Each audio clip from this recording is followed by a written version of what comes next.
issue of racial equality is not just an American issue.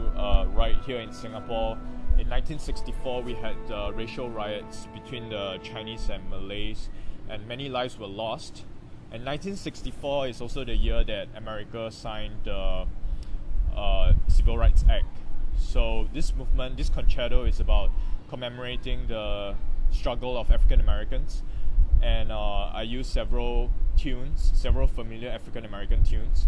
And throughout the concerto, the soloist takes on very different roles throughout the concerto.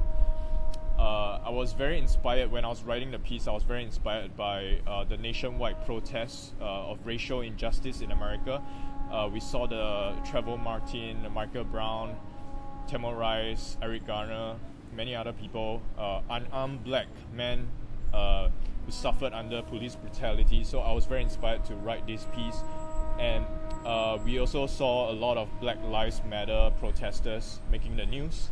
The piece is, yes, it's a memorial to the civil rights movement, but I also believe that it is something of also joining in protest of the current social issues that we're facing in the United States, some issues of social injustice. So you visited the Civil Rights Museum in Memphis? Right. I did this right before I came out here to perform the concerto, just as a way of sort of connecting more with the history, and it was a very profound experience, just to see the pictures and the videos, and then of course obviously the spot where Dr. Martin Luther King was shot. It was a very sobering and even humbling experience in many ways. It was really hard to not be in tears by the end of the tour, and it helps. I really think that it's something like that is a very important thing for people to do. Anyone that visits Memphis, I think it's a good idea to go visit that museum, because it really, I think, sheds some light on the social injustices. I've seen racism actually occur, but you don't actually get to the full understanding of it being removed, from the actual civil rights movement many years ago. So the first movement is Rosa Parks and the Freedom Riders. So we know that Rosa Parks is a black lady going home after work one day and just taking a bus, and several white passengers boarded the bus, and I used the saxophones to represent that. And the driver, the trumpet, had to demand some black passengers to give up the seats, and 3 black passengers gave up the seats, but Rosa Parks refused, the soloist. You see this argument between the soloist and the trumpet, and the police arrested Rosa Parks, so you hear the police whistle. But her actions were not in vain, because you see the orchestra coming together and gathering and having the successful Montgomery bus boycott.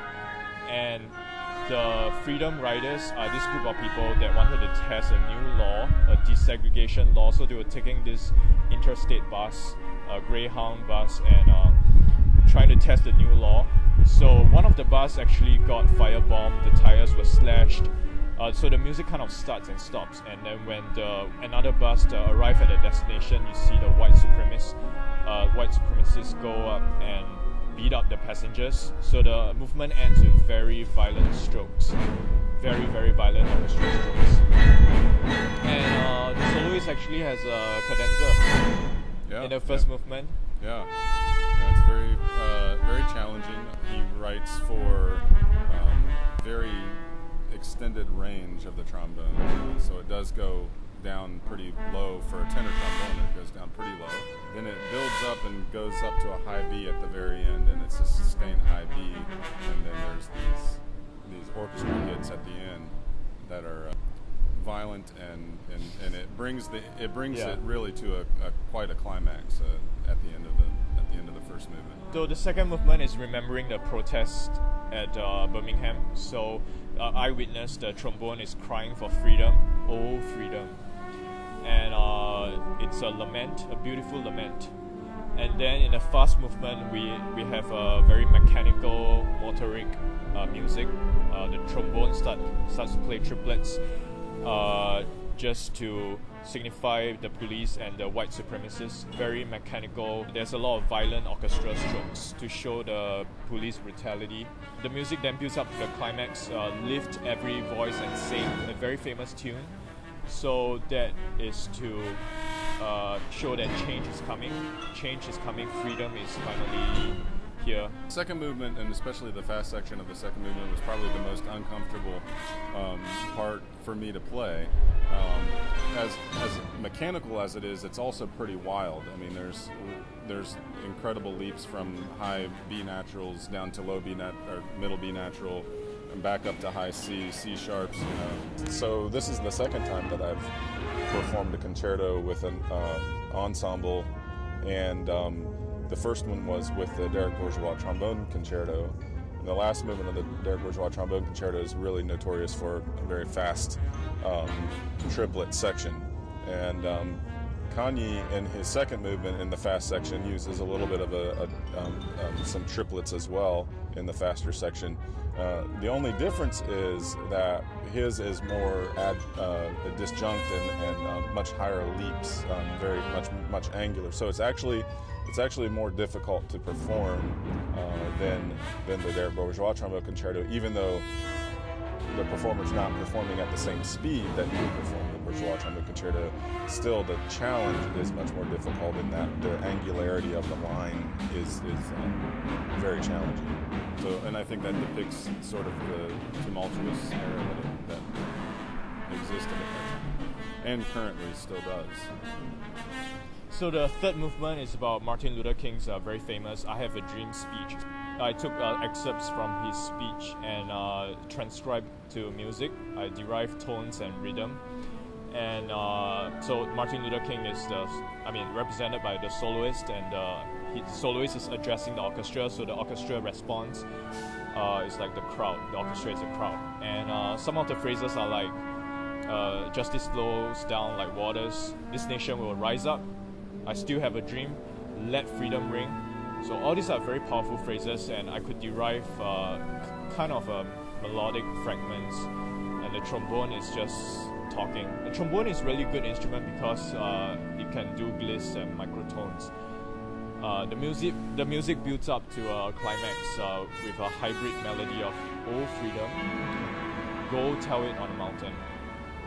So the music ends with a coda where the trombone plays "We shall overcome," to tell you that the struggle for racial equality continues today. The third movement is very fascinating, I think, and compelling to me, and very unique aspect of how Kangyi has written the music, actually following the speech patterns of Dr. Martin Luther King. And I think that's very unique. It's very organic and human.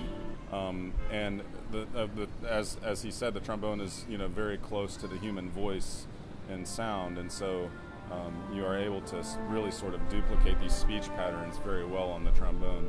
And I feel like this movement, in some ways, sort of extends even beyond a concerto type feel, and it actually really makes the whole piece almost start feeling more like it's a symphony or tone poem to this great subject matter, with the trombone sort of at the centerpiece, as the sort of solo voice presenting the main subject matter. And there's some of these aspects within that third movement actually remind me a little bit of Rimsky-Korsakov's Russian Easter Overture, where the trombone, the voice is used to imitate the voice of the chants. Nice writing, and it's a very thoughtful way to present the trombone, and I think it presents the trombone well.